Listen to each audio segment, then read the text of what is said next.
जय हिंद। देखिए, आज अजीब से मन से बात करना पड़ रहा है। बड़ी दुखद खबर के साथ अचानक से सब चीज चल रहा था।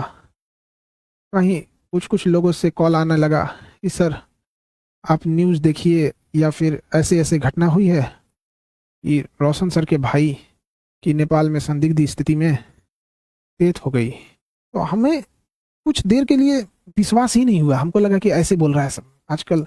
एक न्यूज वगैरह के चक्कर में हमको लगता है ऐसा, तो हम डांटे भी, तुम लोग को ये सब नहीं समझ में आता है, कुछ से कुछ बोलते रहता है। तो कुछ पल के लिए विश्वास नहीं हुआ कि ऐसे कैसे हो सकता है। फिर धीरे धीरे कुछ लोग न्यूज भेजने लगे, फिर न्यूज पे देखे। जब न्यूज देखे ना, तो पैर के नीचे से जमीन खसक गया। एक समय एक कैसा अजीब करवट ले रहा है, किस दौर में किस स्थिति में समय चला गया है, आखिर ऐसे कैसे हो गया। एक बार आप ये जब वीडियो देखने के बाद एकदम दिल दहल गया। किसी परिवार के लिए इससे कठिन दौर क्या आ सकता है। भगवान इस कठिन दौर से निकलने के लिए उनको सहन शक्ति दे। इतनी भयानक स्थिति और इतनी कठोर स्थिति में वो कैसे निकल पाएंगे लोग। इस घटना के बाद पता नहीं कैसे परिवार सहन करेगा इसको। इस कठिन दौर में हमारी संवेदना परिवार के साथ है। जब कभी आदमी ऐसी खबर सुनता है तो दिल बैठ जाता है। किसी के परिवार के साथ ऐसा ना हो, दुश्मन के परिवार के साथ भी ऐसा ना हो। हमारी पूरी संवेदना है परिवार के साथ। हमसे जो संभव हो सकेगा, हम अभी परिवार किसी बात करने की स्थिति में नहीं होगा, हम इस चीज को समझ सकते हैं कि किसी के साथ ऐसा ना हो, लेकिन हमसे जो प्रयास होगा, हमसे जो कहेंगे लोग, हम वो हर संभव मदद करने को तैयार हैं, चाहे जो कुछ वो कहेंगे। इसमें सबसे जरूरी बात क्या है कि जो मीडिया को काफी संवेदनशील होने की जरूरत है। जो ऑथेंटिक न्यूज है वही चलाएं। अलग अलग इधर उधर अफवाहें या अटकलों पे ना जाएं। ये बहुत संवेदनशील मामला है। और पुलिस अपना एक ऑफिशियल बयान जारी करे जिससे कि स्पष्ट हो सके चीजें क्या हैं, और जल्दी से जल्दी इसका पोस्टमार्टम रिपोर्ट सार्वजनिक किया जाए। और सबसे ज्यादा जो अजीब सा चीज लग रहा है, ये कोइंसिडेंस, ये कैसे कोई तीसरा इंसान इसमें इन्वॉल्व लग रहा है।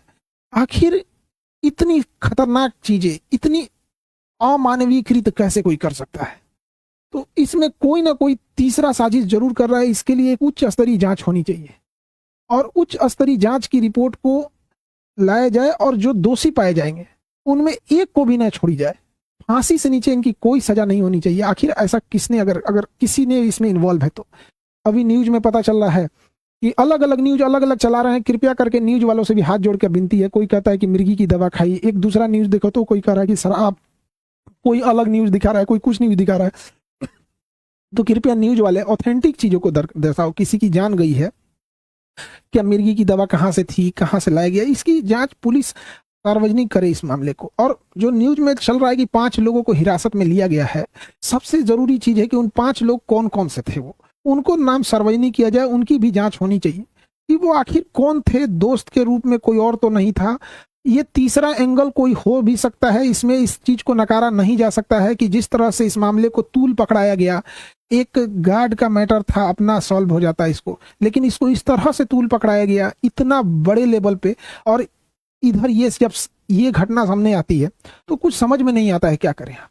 इतने कठिन परिस्थिति में पूरे लोगों को से भी विनती करते हैं कि परिवार का सहानुभूति रखें, और इस बात पर जोर दें कि तीसरा एंगल पर जांच हो, और जो लोग संदिग्ध, नेपाल ने किन 5 लोगों की गिरफ्तारी की है उनकी भी जांच होनी चाहिए, और एक उच्च स्तरीय जांच बैठाकर जो भी दोषी पाए जाएंगे उनको फांसी से नीचे सजा नहीं होनी चाहिए।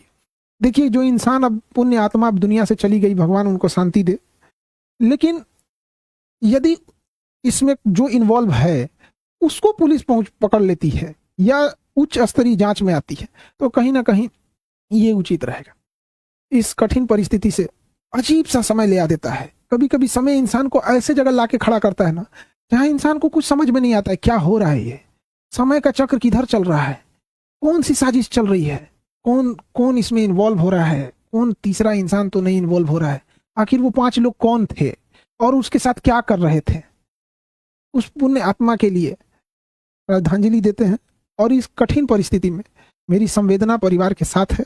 हमसे जो मदद हो सकेगा, हमसे जितना संभव हो सकेगा, हम उतना सहयोग करने को तैयार हैं।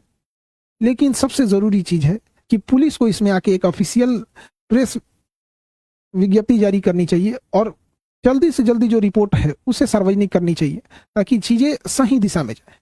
मेरी संवेदना परिवार के साथ है। अब ऐसी परिस्थिति में इंसान को कुछ बोलना भी बड़ा अजीब सा लगता है कि क्या इंसान बोले, ऐसा समाज समय कहाँ ले आके खड़ा कर देता है।